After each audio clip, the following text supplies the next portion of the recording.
السميع العليم من الشيطان اللعين الرجيم بسم الله الرحمن الرحيم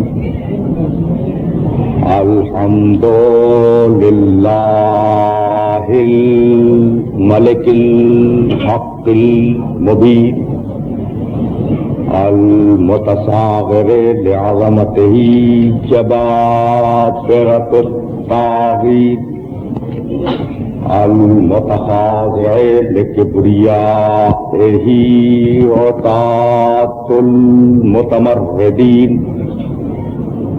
المعترف بربوبيته سائر الخلق أجمعين والصلاة والسلام والتحية والإكرام على أشرف النبيين وخاتم المرسلين سيدنا ومولانا أبي القاسم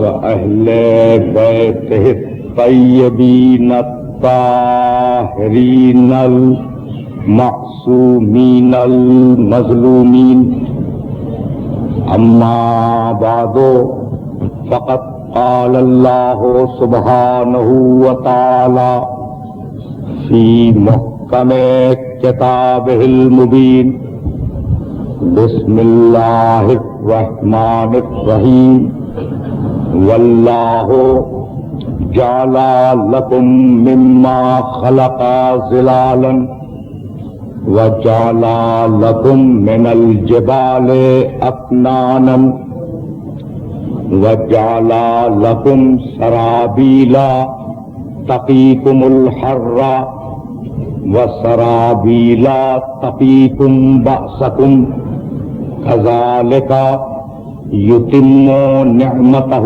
علیکم لعلکم تسلمون فإن تولوا فإنما علیک البلاغ المبین یعرفون نعمت اللہ ثم ینکرونہا وأکثرهم الکافرون صلاة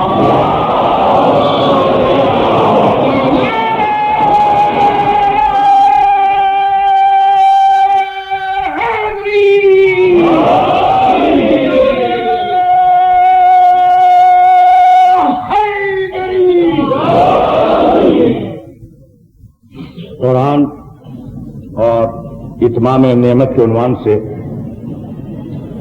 ہم گفتگو کرتے ہوئے اس مرحلے میں داخل ہو چکے ہیں کہ ان تین آیتوں کا کلیدی جملہ یہی ہے کہ کذالک یتم نعمتہ علیکم لعلکم تسلمون. اللہ اتمام نعمت اس لیے کر رہا ہے کہ تم اس کے اسلام کو قبول کر لو. اللہ نے نعمتیں تم پر اس لیے مکمل کی کہ تم مسلمان بن جاؤ. اللہ نے بھرپور نعمتیں تمہیں اس لیے عطا کی کہ تم اس کے دائرۂ اسلام سے باہر نہ جاؤ.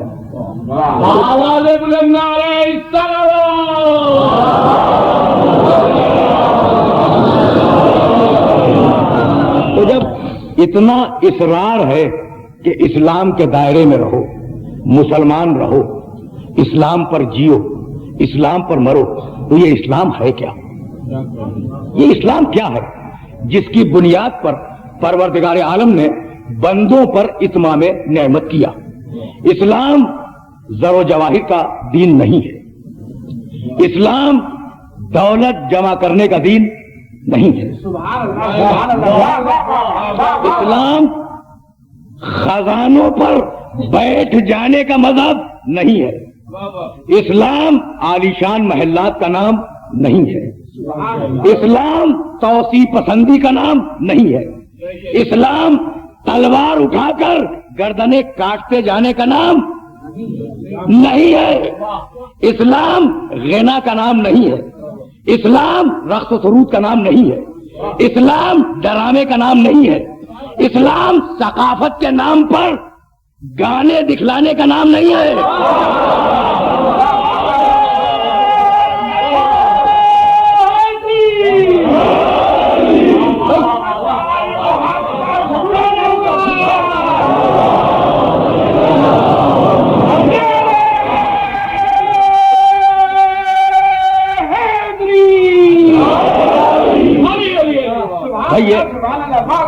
یہ عشرہ اور یہ مہینہ اپنی ایک روایت رکھتا ہے، اپنا ایک تقدس رکھتا ہے، اس مہینے کا اور اس عشرے کا اپنا ایک بھرم ہے۔ تو اگر مزاج میں جمہوریت ہے تو پھر جمہور کا خیال کیوں نہیں رکھا جا رہا ہے؟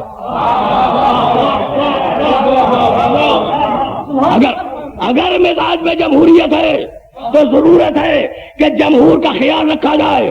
میں ٹی وی کے اعلیٰ حکام سے مطالبہ کروں گا کہ وہ اپنے رویے پر نظر ثانی کرے، ورنہ اس بات کو یاد رکھے کہ اگر یہ قوم شرافت آدم کی امین ہے تو پھر جلال حیدر کی بھی ورثے دار ہے۔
اسلام خدا کی قسم بہت مظلوم ہے، اور ان 1500 برسوں میں اسلام پر کیا گزری اگر آپ مطالعہ فرمائیں تو آپ کو اندازہ ہوگا کہ اس سے بڑی مظلوم مخلوق اللہ کی کوئی اور نہیں ہے۔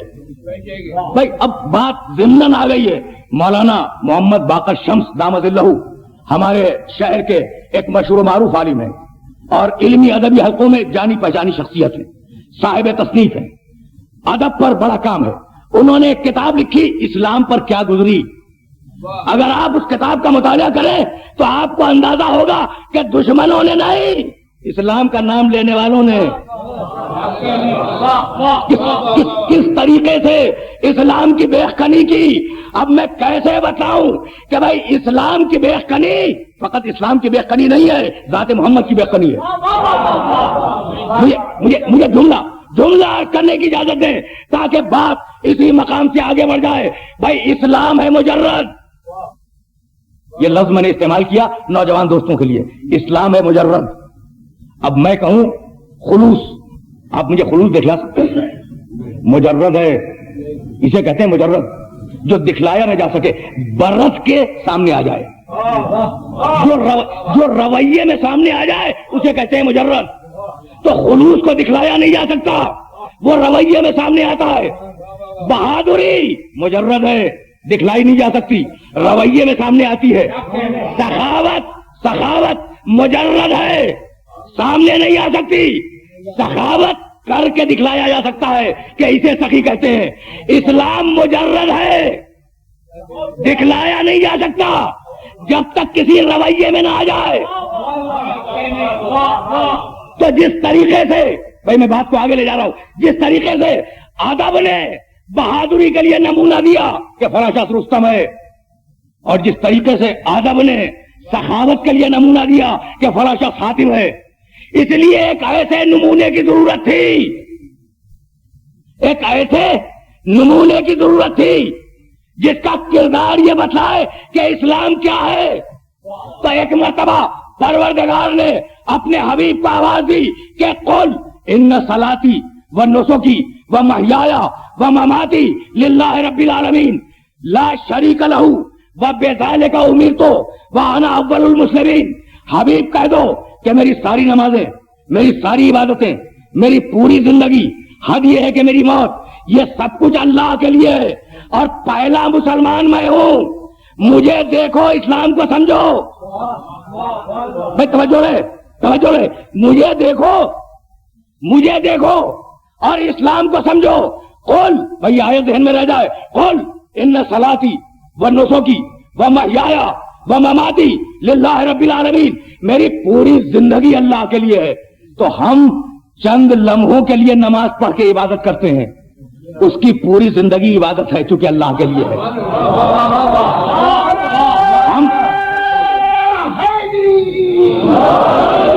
ہم چند گھنٹوں کے لیے روزہ رکھ کر اس کی عبادت کرتے ہیں، اس کی پوری زندگی اللہ کے لیے عبادت ہے. تو پوری زندگی عبادت ہے نا. قل ان صلاتی و نسکی و محیایا و مماتی للہ رب العالمین. حبیب کہہ دو کہ میری پوری زندگی اللہ کے لیے ہے. تو جس کی پوری زندگی عبادت ہو اور جس کی پوری زندگی اللہ کے لیے ہو، اس عبادت والی زندگی میں صاحب کا کوئی لمحہ تلاش نہیں ہو سکتا. بھائی آج یہی تو سمجھانا چاہ رہا ہوں کہ جس کی پوری زندگی عبادت ہو اس زندگی میں صاحب نہیں ہوگا، اور جہاں صاحب داخل نہ ہو وہاں نسیان نہیں آ سکتا، اور جہاں نسیان نہ آئے وہاں ہدیان تو آ ہی نہیں سکتا.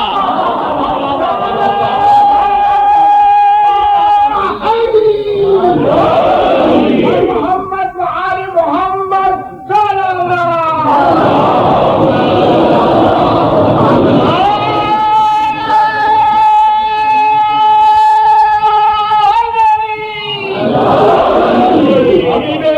ختم الانبیاء محمد بابا جب رسول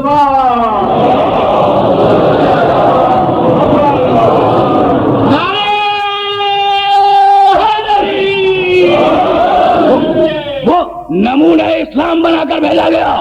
اور اسی لیے قرآن نے جب محمد کے لیے لفظ استعمال کیا تو وہ لفظ نعمت ہے. کل کی گفتگو سے میں متصل ہو گیا، کل کی گفتگو سے میں متصل ہوا، اور اب سارے ان لوگوں کو متوجہ کر رہا ہوں جنہیں قرآن فہمی کا ذوق ہو. بھائی کل کی آیت ذہن میں رہے، واقسموا، محمد نعمت ہے، واقسموا بحبل اللہ جمیعا ولا تفرقوا واذکروا نعمت اللہ علیکم اذ کنتم اعداء فالف بین قلوبکم فاصبحتم بنعمتہ اخوانا. ہم نے تمہارے پاس ایک نعمت بھیجی اور اس نعمت نے تمہیں ایک دوسرے کا بھائی بنا دیا. وہ نعمت کون؟ محمد. بھائی توجہ ہے نا، وہ نعمت محمد. اور اب سورہ نحل، بھائی توجہ رہے، اس لیے کہ مجھے بہت دور لے کے جا رہا ہے آج اپنے سننے والوں کو. ضرب اللہ مثلا قریۃ کانت آمنۃ مطمئنۃ یاتیھا رزقھا رغدا من کل مکان فکفرت بانعم اللہ فاذاقها اللہ لباس الجوع والخوف بما كانوا يصنعون لقد جاءهم رسول منهم فكذبوه فاخذهم العذاب وهم ظالمون. اللہ بھائی دو مسلسل آیتیں ہیں. اللہ تمہارے سامنے ایک بستی کی مثال بیان کرتا ہے. اس بستی میں امن بھی تھا، اس بستی میں اطمینان بھی تھا، اس بستی میں رزق بھی تھا. سب چیزیں ہیں نا جو بستی کے لیے ضروری ہیں، وہ سب ہیں. ضرب اللہ مثلا قریۃ کانت آمنۃ مطمئنۃ یاتیھا رزقھا رغدا من کل مکان فکفرت بانعم اللہ. اس بستی کے رہنے والوں نے اللہ کی نعمتوں کا انکار کیا. نعمت کا نہیں، نعمتوں کا انکار کیا. بھائی نعمت ایک، انعم بہت سی، جمع ہے، نعمت کی جمع ہے انعم. فکفرت بانعم اللہ ہے. اس بستی کے رہنے والوں نے اللہ کی نعمتوں کا انکار کیا. فاذاقها اللہ لباس الجوع والخوف بما كانوا يصنعون. انہوں نے نعمتوں کا انکار کیا تھا تو اللہ نے انہیں خوف میں مبتلا کیا، اللہ نے انہیں بھوک میں مبتلا کیا. یہ ان کے کرتوت کا نتیجہ تھا. اب وہ نعمت کیا تھی جس کا انہوں نے انکار کیا؟ لقد جاءهم رسول منهم. وہ نعمت یہ تھی کہ ہم نے ان کے پاس ایک رسول بھیجا، فکذبوه، اور انہوں نے اس رسول کو ٹھکرا دیا. فاخذهم العذاب وهم ظالمون. تو ہمارے عذاب نے انہیں اپنے گھیرے میں لے لیا. بھائی دونوں آیتیں ملا کر سوچیں، نعمتوں کا انکار کیا ہم نے ان پر عذاب نازل کر دیا. وہ نعمت کیا تھی؟ ہمارا رسول تھا. تو محمد نعمت ہے یا نہیں؟ بھائی توجہ ہے. محمد نعمت ہے یا نہیں؟ بھائی محمد نعمت ہے نا. بھائی بہت توجہ رہے. جو لوگ قرآن فہمی کا ذوق رکھتے ہو وہ انتہائی توجہ فرمائے. محمد نعمت ہے، لیکن آیت میں کہا فَكَفَرَتْ بِأَنْعُمِ اللَّهِ. انہوں نے ایک نعمت نہیں ٹھکرائی، بہت سی نعمتیں ٹھکرا دی. تو ہوں گے کچھ محمد جیسے.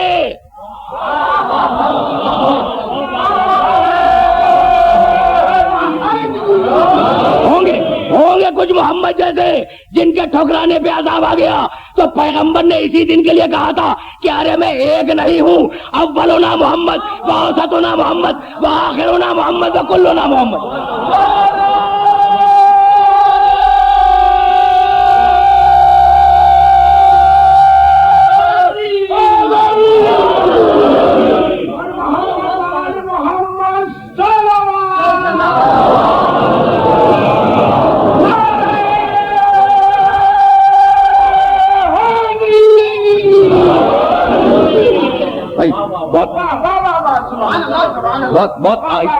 بہت آہستہ سلسلے فکر کو آگے لے جاؤں گا. اور ظاہر ہے کہ یہ ایک مسلسل گفتگو ہے، اس لیے بعض مقامات ایسے آتے ہیں جہاں رک کر اپنے سننے والوں کو متوجہ کرنا ہوتا ہے. وَكَفَرَتْ بِأَنْعُمِ اللَّهِ، اللہ کی نعمتوں کا انکار کیا. محمد ایک نعمت ہے، تو ہوں گے نا کچھ محمد جیسے. ہوں گے نا کچھ محمد جیسے جن کا انکار محمد ہے. بھائی اگر یہ بات واضح ہو گئی تو مجھے جملہ کہنے کی اجازت دے کہ وہ ہے کون محمد جیسے. بھائی میں بڑی نازک منزل تک اپنے سننے والوں کو لے کے آ گیا. کون ہے محمد جیسے؟ اصحاب رسول کے، صحابہ کرام رسول کے، امت رسول کی، ازواج مطہرات رسول کی، ہے نا، قرآن رسول کا. بھائی عجیب بات ہے. اصحاب رسول کے، ازواج رسول کی، امت رسول کی، اور علی رسول سے.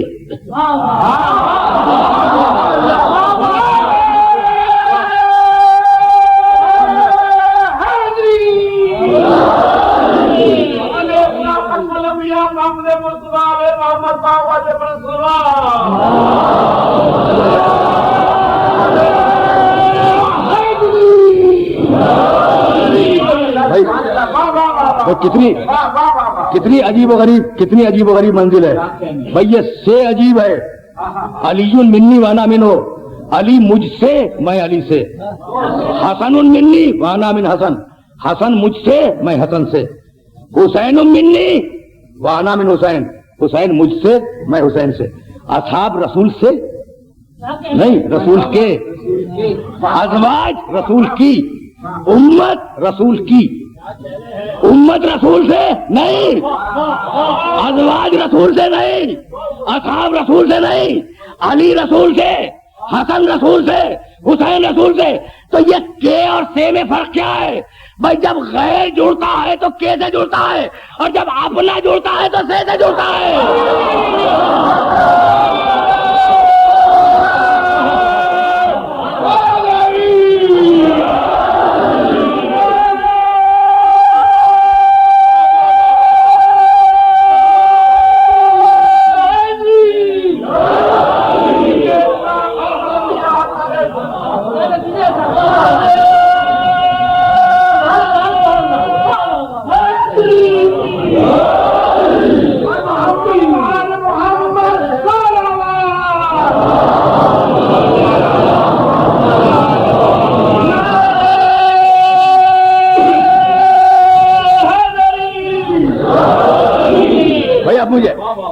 اب مجھے اس منزل پہ رکنا نہیں ہے.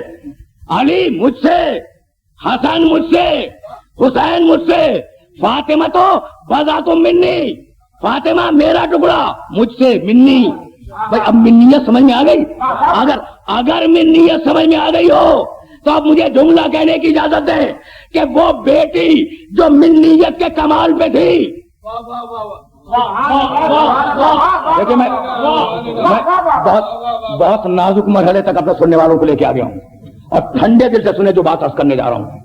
بیٹی، بھائی ہر گھر میں بیٹی پیدا ہوتی ہے نا، کون سا ایسا گھر ہے جو بیٹی کا خالی ہو؟ بیٹیاں رحمت ہیں، بیٹیاں شفقت کی علامت ہیں۔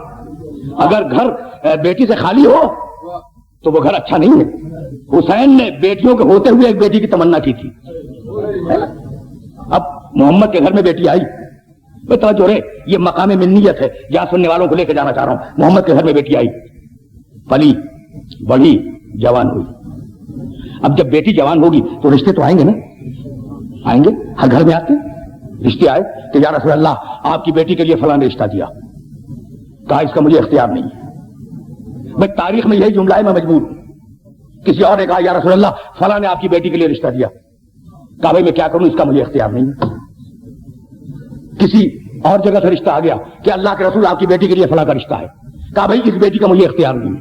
تو میں بڑا سوچتا رہا کہ بار بار رسول یہ کہہ رہے ہیں کہ اس بیٹی کا مجھے اختیار نہیں ہے، اور میں ہاتھ جوڑ کے سوچتا رہا، ہاتھ جوڑ کے، کہ سورج پلٹانے کا اختیار آپ کو ہے۔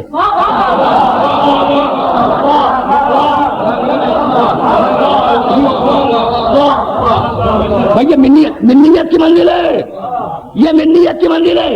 اب میں کیسے کہوں کہ سورج پلٹانے کا اختیار آپ کو ہے، چاند کو توڑ دینے کا اختیار ہے، ستارے کو اتار لینے کا اختیار ہے، گو سے کلمہ پڑھوا لینے کا اختیار ہے، درخت سے سلام کروا لینے کا اختیار ہے، سنگریزے سے تصویر پڑھوا لینے کا اختیار ہے، اور وہ اختیار جو ہر باپ کو اپنی بیٹی پہ ہوتا ہے وہ آپ کو نہیں ہے۔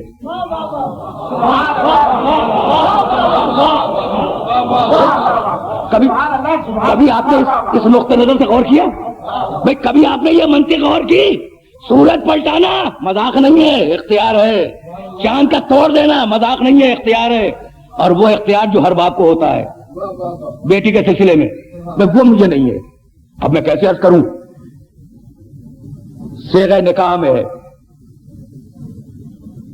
وکالتاً عنہا وعن ابیہا، میں جو یہ صیغہ جاری کر رہا ہوں تو اس لڑکی کی نمائندگی میں اور اس کے باپ کی نمائندگی میں، تو باپ کو اگر اختیار نہ ہوتا تو صیغے میں باپ کا تذکرہ نہ ہوتا۔ وکالتاً عنہا وعن ابیہا، باپ کی اجازت سے میں یہ صیغہ جاری کر رہا ہوں۔ بھائی میرے جملے کو یاد رکھیے گا، یہ مقام منیت ہے جہاں سننے والوں کو لے کے جانا چاہ رہا ہوں۔ مجھے اس کا اختیار نہیں ہے، تو یا رسول اللہ کیوں نہیں ہے؟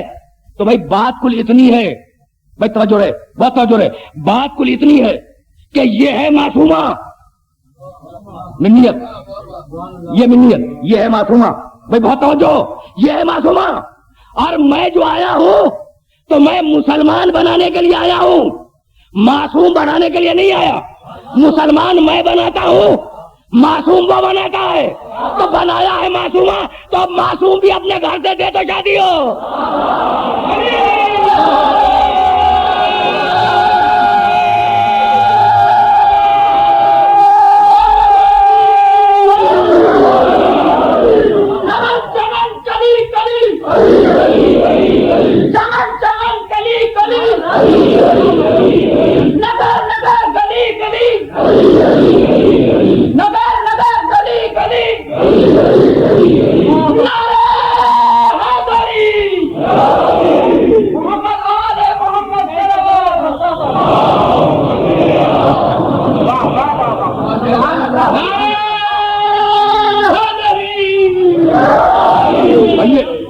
یہ مبالغہ نہیں ہے بھائی، پیغمبر بناتے ہیں مسلمان، اور یہ مسلمان نہیں ہے، معصومہ ہے، معصوم بناتا ہے وہ۔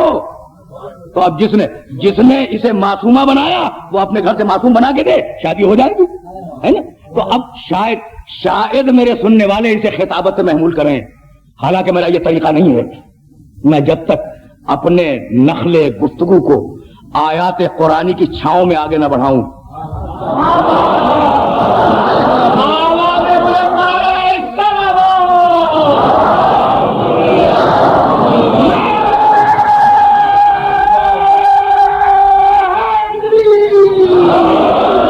تو نہ میں خود مطمئن ہوتا ہوں نہ میرے سننے والے مطمئن ہوتے ہیں۔ بھائی معصومہ ہو، توجہ رہے، منیت کی منزل ہے، اور اب میں قرآن کی طرف لے جا رہا ہوں اپنے سارے سننے والوں کو۔ آیتیں اس لیے نہیں پڑھ رہا ہوں کہ وہ آیتیں میرے سننے والوں کے ذہن میں محفوظ ہوں گی. معصومہ ہو اور معصوم نہ ہو تو شادی نہیں ہوتی. مریم معصومہ تھی یا نہیں؟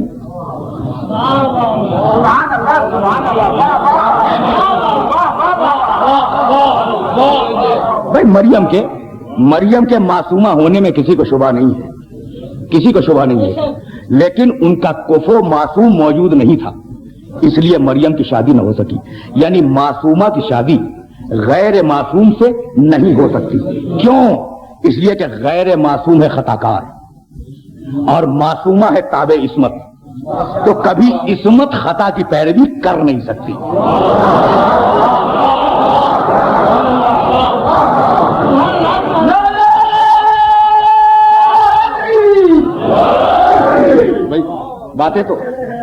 باتیں تو واضح ہو رہی ہیں نا.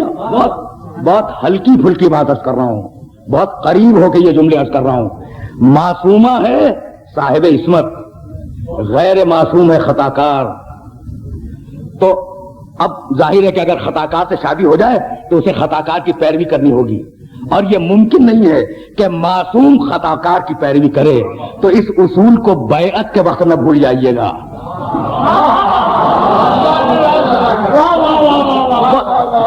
بہت ہی ہلکی پھلکی بات کر رہا ہوں. اس اصول کو بیعت کے وقت فراموش نہ کیجیے گا کہ معصوم غیر معصوم کی اطاعت نہیں کر سکتا. مریم معصومہ ہے. بھائی توجہ, اس لیے کہ بڑے نازک مرحلے تک سننے والوں کو لے کے آ گیا. مریم معصومہ ہے نا معصومہ. اچھا, اب کوئی معصوم موجود نہیں ہے تو اب تین صورتیں کہ یا تو غیر معصوم سے شادی ہو جائے, پہلی صورت قاعدہ عصمت ٹوٹ جائے, غیر معصوم سے شادی ہو جائے, یا مریم لاولد رہے, یا قاعدہ فطرت ٹوٹے اور کنواری کے بطن مطہر سے بچہ پیدا ہو جائے. چوتھی کوئی صورت ہو تو آپ بتلا دیں. بھائی تین ہی صورتیں ہیں کہ یا تو غیر معصوم سے شادی ہو, قاعدہ عصمت ٹوٹے, یا مریم لاولد رہے اولاد نہ ہو, یا قاعدہ فطرت ٹوٹے کہ کنواری کے بطن مطہر سے بچہ پیدا ہو جائے. قاعدہ عصمت کو توڑنا نہیں ہے,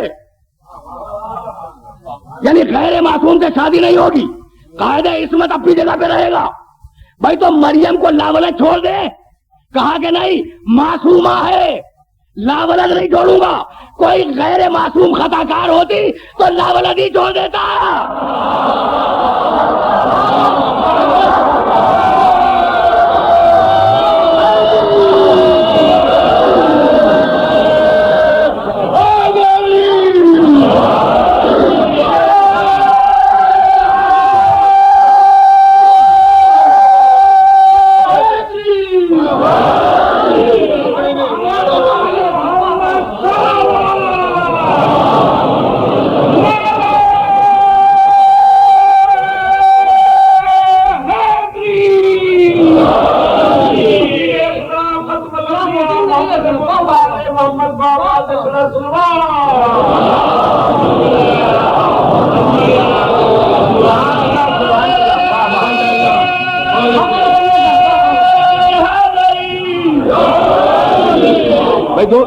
دو اصول سامنے آ گئے.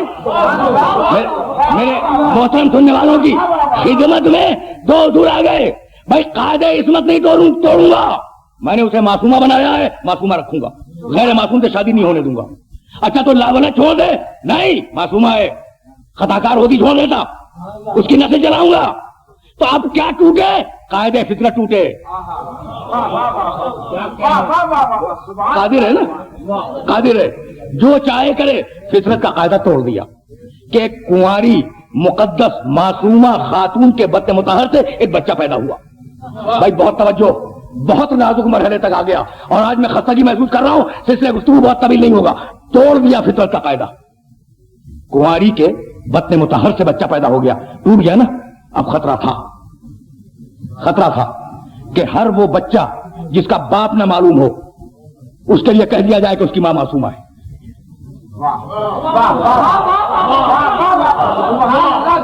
لیکن پوری طرح محسوس کریں تو جملہ کروں, پوری طرح محسوس کریں تو جملہ کروں, معاشرہ بگڑ جاتا. بھائی کنواری کے پیٹ سے بچہ آیا, اب رسم بن جاتی کہ ہر کنواری یہ کہتی کہ خدا نے مجھ پر یہ بچہ ودیعت کیا، تو اب ایک معجزہ رکھا کہ بھائی معصومہ وہ ہوگی کہ جس کا بچہ نہ بولنے کی عمر میں بولے.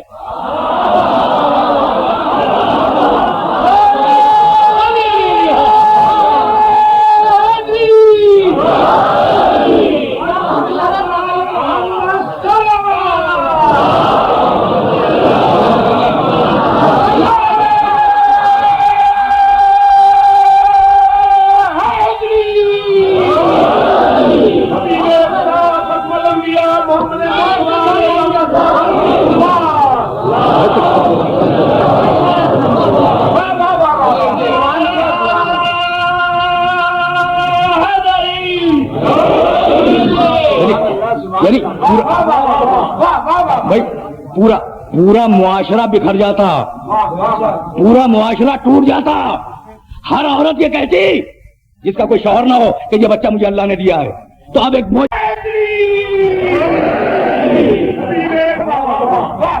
بھائی پورا معاشرہ بکھر جاتا، پورا معاشرہ ٹوٹ جاتا. ہر عورت یہ کہتی جس کا کوئی شوہر نہ ہو کہ یہ بچہ مجھے اللہ نے دیا ہے.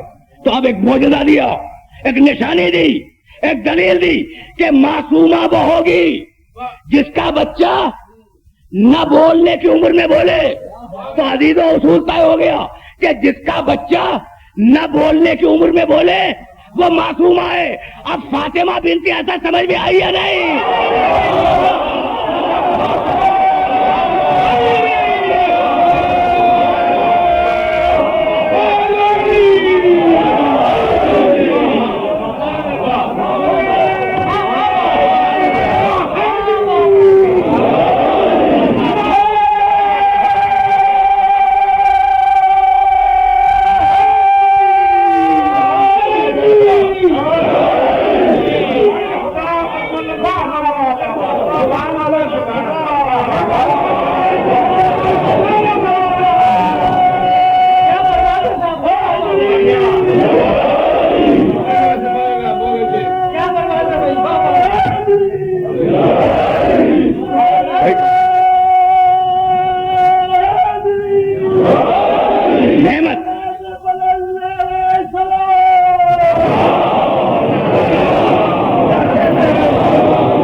اب کچھ سمجھ میں آیا کہ اللہ اپنے منتخب بندوں پر نعمتوں کو کس طریقے سے تمام کرتا ہے.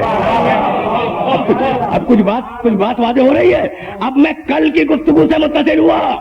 صاحبان ایمان اب میرے جملے کو نوٹ کریں، میں پھر دوہرا رہا ہوں. معصومہ وہ کہ جس کا بچہ نہ بولنے کی عمر میں بولے. اب فاطمہ بنت اسد سمجھ میں آئی؟ نہ بولنے کی عمر میں علی بول رہا ہے یا نہیں؟ اور ابھی طے کر کے گیا ہوں کہ اگر معصوم نہ ہو تو معصومہ کی شادی نہیں ہو سکتی. اب ابو طالب سمجھ میں آیا یا نہیں؟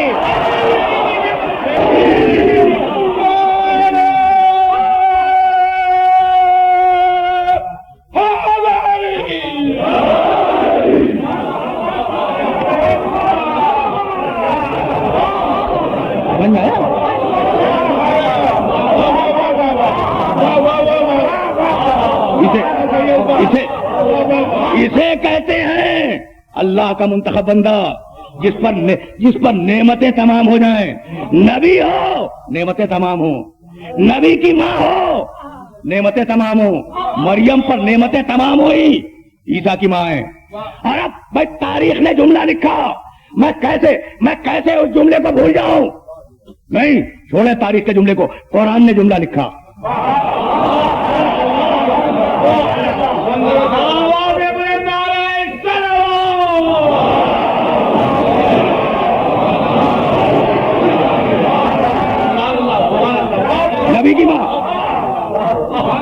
نبی کی ماں، سورہ قصص 28واں سورہ قرآن مجید کا اور اس کی 7ویں آیت، وَأَوْحَيْنَا إِلَىٰ أُمِّ مُوسَىٰ أَنْ أَرْضِعِيهِ.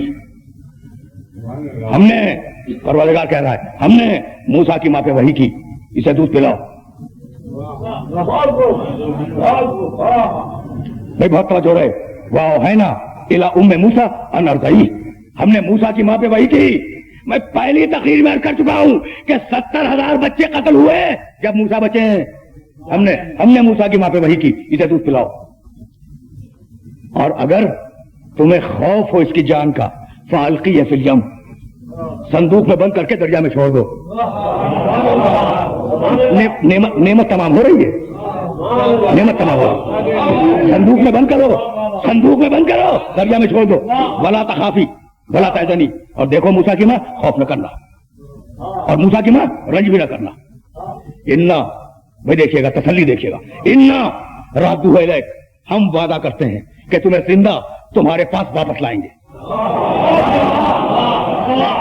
خدا کا وعدہ ہے.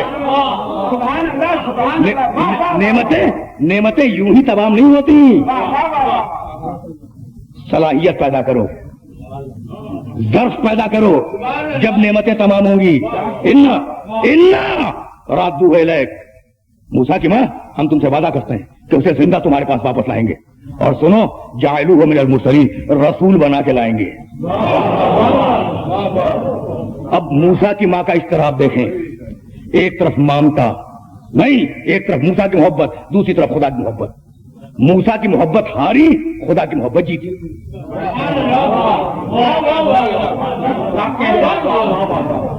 دیکھیے نعمت کس طریقے سے تمام ہوتی ہے، نعمت کس طریقے سے تمام ہوتی ہے.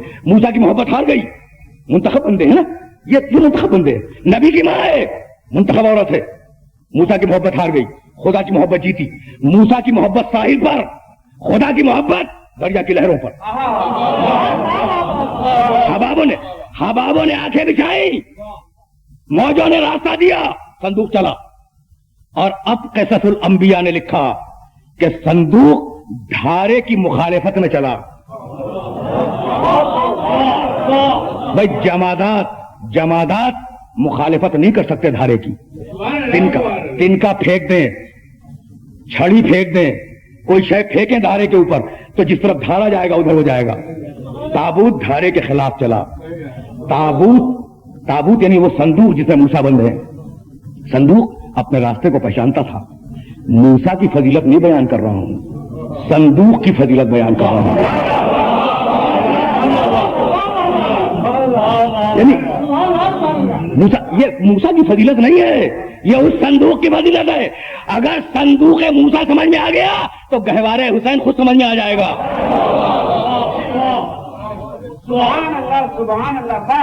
بہتا ہوا وہ صندوق فرعون کے قصر تک آیا. بھائی ایک جملے کے لیے رحمت دے رہا ہوں، ایک جملے کے لیے. وہ صندوق لگا، کھلا. آسیہ نے دیکھا، فرعون کی بیوی مومنہ ہے، قرآن نے اس کا تذکرہ کیا ہے. دیکھا، فرعون نے بھی دیکھا، اور تاریخ نے جملہ لکھا کہ فرعون کے دل میں محبت پیدا ہوئی ہے نا. موسیٰ کو دیکھ کے فرعون کے دل میں محبت پیدا ہوئی. جنتی ہے نہیں، محبت تو کر رہا ہے، جو محبت تو کر رہا ہے.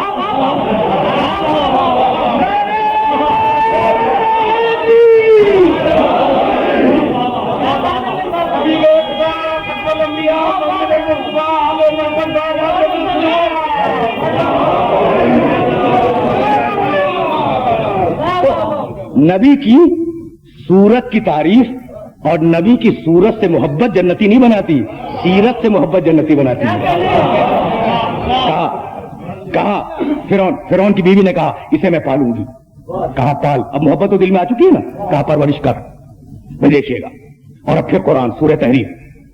2 عورتیں کفر کی علامت، 2 عورتیں ایمان کی علامت. اور ان عورتوں میں جو ایمان کی علامت ہے، ایک فرعون کی بیوی. بسم اللہ الرحمن الرحیم. ضرب اللہ.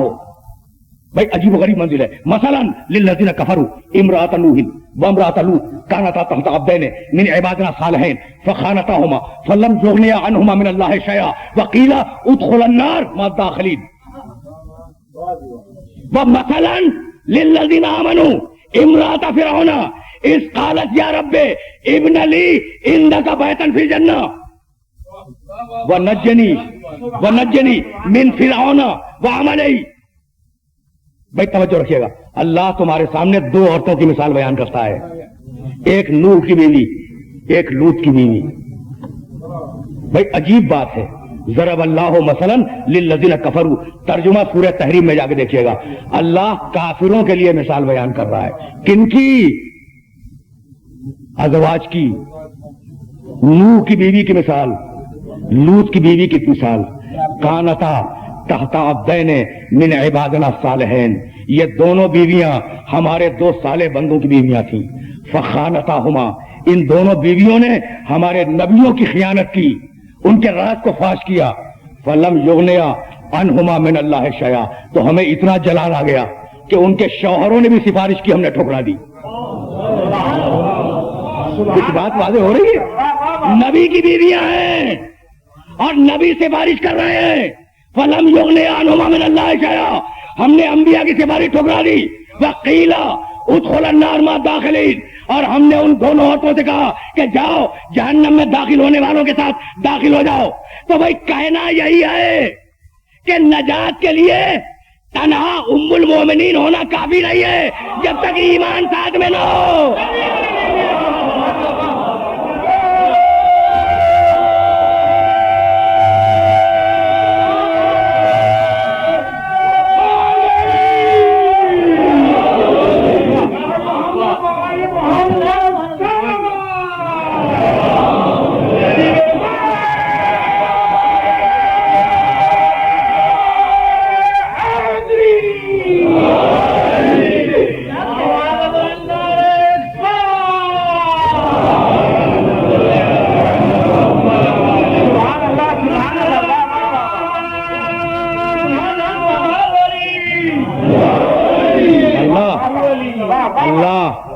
کافروں کے لیے نوح اور لوط کی بیویوں کی مثال بیان کرتا ہے، اور اس کے فوراً بعد کیا ہے اللہ مومنوں کے لیے فرعون کی بیوی کی مثال بیان کرتا ہے، مریم کی مثال بیان کرتا ہے۔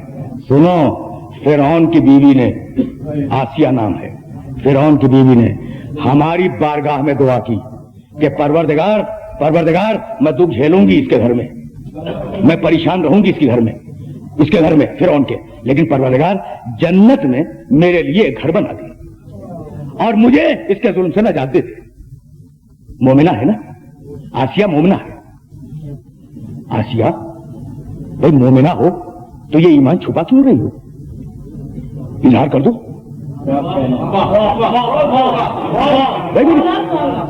میری تقریر تمام ہو گئی، مجھے اب کچھ نہیں کہنا۔ آسیہ مومنہ ہو، قرآن تمہارے ایمان کی سند دے رہا ہے، تو یہ ایمان کو دل میں چھپائے کیوں بیٹھی ہو؟ اظہار کرو۔ کہا اظہار کروں گی تو فرعون قتل کر دے گا۔ اچھا تو کیا شہادت سے ڈرتی ہوں؟ کہا نہیں، شہادت سے ڈرتی نہیں ہوں، ڈر نہیں رہی ہوں شہادت سے، شہادت سے بچ رہی ہوں۔ بھائی شہادت سے کیوں بچ رہی ہوں؟ تو شہادت سے اس لیے بچ رہی ہوں کہ شہادت تو ہر ایک کے بس میں ہے، جو چاہے اللہ کی راہ میں گردن دے کے شہادت لے لے، لیکن نبی کو پالنا ہر ایک کے بس میں نہیں ہے۔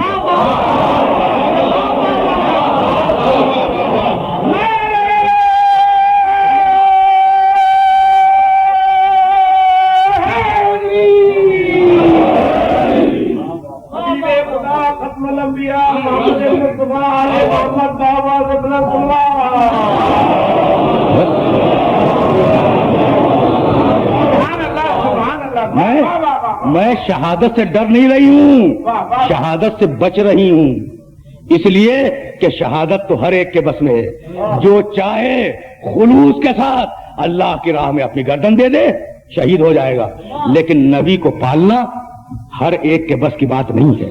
تو ایمان چھپایا شہادت سے بچنے کے لیے، اور شہادت سے بچی نبی کو پالنے کے لیے، ادھر شہادت سے بچی نبی کو پالنے کے لیے، اور ادھر ابو طالب نے آگے بڑھ کے کہا کہ جو موسیٰ کو ضرورت ہے آسیہ کی، وہی محمد کو ضرورت ہے میری۔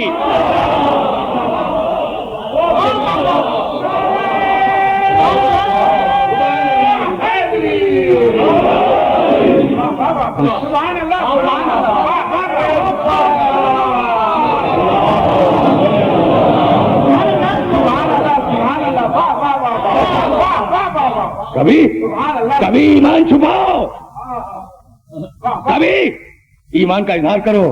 یہ دونوں کردار ہیں. کبھی ایمان کو چھپاؤ, کبھی ایمان کا اظہار کرو, کبھی صلح کرو, دے دو حکومت جدھر بھی جائے, کبھی ذوالفقار اٹھا کے میدان میں آ جاؤ. اس لیے کہ خط کھینچنا ہے. اب تک سمجھ میں نہیں آ رہا تھا کہ درہم و دینار والا اسلام کون سا ہے اور محمد رسول اللہ والا اسلام کون سا ہے. حسین ابن علی نے ایک خط کھینچا کہ جو ادھر ہے وہ محمد رسول اللہ والے اسلام کو مانتا ہے اور جو ادھر ہے وہ درہم و دینار والے اسلام کو مانتا ہے. میں کیسے عرض کروں, اذانیں یزید کی فوج میں بھی ہیں, اذان حسین ابن علی کے لشکر میں بھی ہے. حسین ابن علی اسلام کے علمبردار ہیں. پیسر سعد اور اس کا لشکر وہ بھی اسلام کے نام لیوا ہے, لیکن پتہ کیسے چلے کہ کس کا اسلام محمد کا اسلام ہے اور کس کا اسلام درہم و دینار کا اسلام ہے. بھائی جیسے ہی عاشور کے دن اذان ختم ہوئی ویسے ہی ایک مرتبہ پیسر سعد نے اپنے کندھے سے کمان اتاری اور تیر کو کمان میں جوڑا اور جوڑنے کے بعد آواز دی کہ لشکر والوں گواہ رہنا, لشکر والوں گواہ رہنا کہ پہلا تیر خیام حسینی کی طرف میں پھینک رہا ہوں. اور سنو اس کی گواہی دمشق میں امیر کے سامنے دینا تاکہ مجھے پہلا انعام ملے. دنیا والا اسلام سمجھ میں آ گیا. اب ہر لشکری کے دل میں یہ تمنا پیدا ہوئی کہ میں بھی تیر پھینکوں اور میں بھی انعام کا مستحق ہو جاؤں. جیسے ہی پیسر سعد نے اپنے کمان میں تیر جوڑا, مقتل لکھتا ہے کہ 30,000 تیر اندازوں نے تیر جوڑے. ادھر سے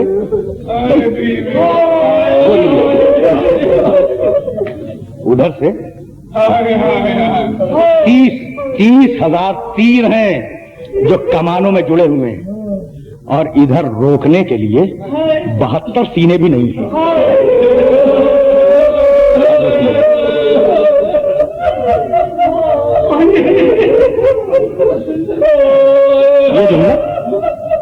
یہ جملہ میں نے بہت سوچ سمجھ کے کہا ہے کہ ادھر سے 30,000 تیر ہیں جو چلنے کے لیے تیار ہیں اور ادھر ان تیروں کو روکنے کے لیے 72 سینے بھی نہیں ہیں.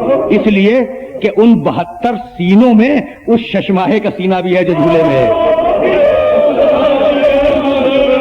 اجرکم اللہ.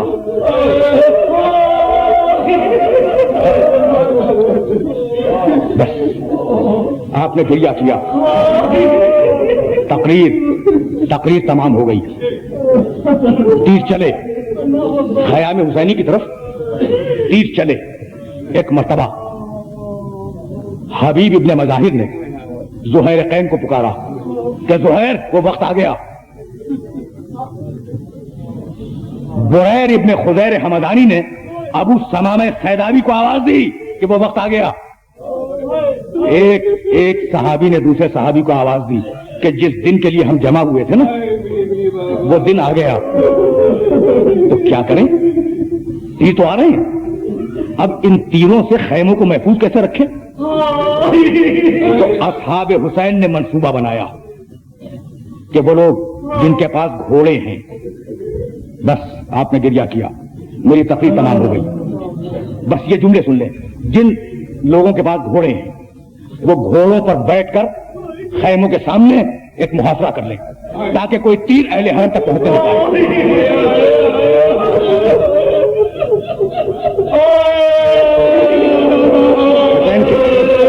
حسین کے صحابی, بھائی 2 جملے, اب اس سے زیادہ آپ کو زحمت نہیں دینی. گھوڑوں پہ بیٹھ کر حفاظت کرنے لگے خیموں کی. اب گھوڑوں کے درمیان میں جو جگہ خالی تھی, خطرہ تھا کہ وہاں سے تیر چلا جائے, تو جو باقی پیادہ صحابی بچے وہ گھٹنوں کے بل بیٹھ گئے. بس آخری جملہ ہے تقریر کا. 2 گھنٹے تک تیروں کی بارش ہوتی رہی. جب ظالم تیر پھینکتے ہوئے عاجز ہو گیا, جب ظالم عاجز آ گیا اور تیروں کی بارش بند ہوئی تو اب حسین چلے یہ دیکھنے کے لیے کہ کون سا ساتھی زندہ ہے، کس ساتھی نے جان دے دی۔ ابھی حسین ایک ایک کو دیکھ رہے تھے کہ پیچھے سے کسی عورت کے رونے کی آواز حسین کے کان میں آئی۔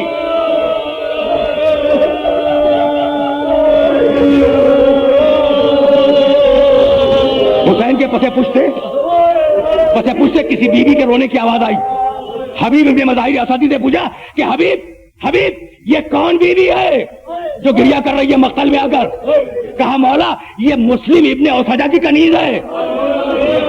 آخری جملہ تقریر کا کہا کہ کیا مسلم ابن اوسجہ گزر گئے؟ کہا نہیں مولا ابھی سانس باقی ہے۔ کنیز کو ہٹایا، حسین سرانے آئے، مسلم کے سر کو لیا، اپنے زانو پہ رکھا، چاہتے تھے کہ مٹی صاف کرے کہ اتنے میں حبیب قریب آئے اور کہنے لگے مسلم تمہاری کنیز بھی زندہ ہے، تمہاری بیوی بھی خیمے میں موجود ہے، تمہارا ایک چھوٹا بچہ بھی موجود ہے، اگر کوئی وصیت ہو تو کر جاؤ۔ بس ایک جملہ کہا حبیب بیوی کے لیے کوئی وصیت نہیں، بچے کے لیے کوئی وصیت نہیں، اسی کا بحاظ المظلوم، بس وصیت اتنی ہے کہ میرے مظلوم امام کا خیال رکھنا۔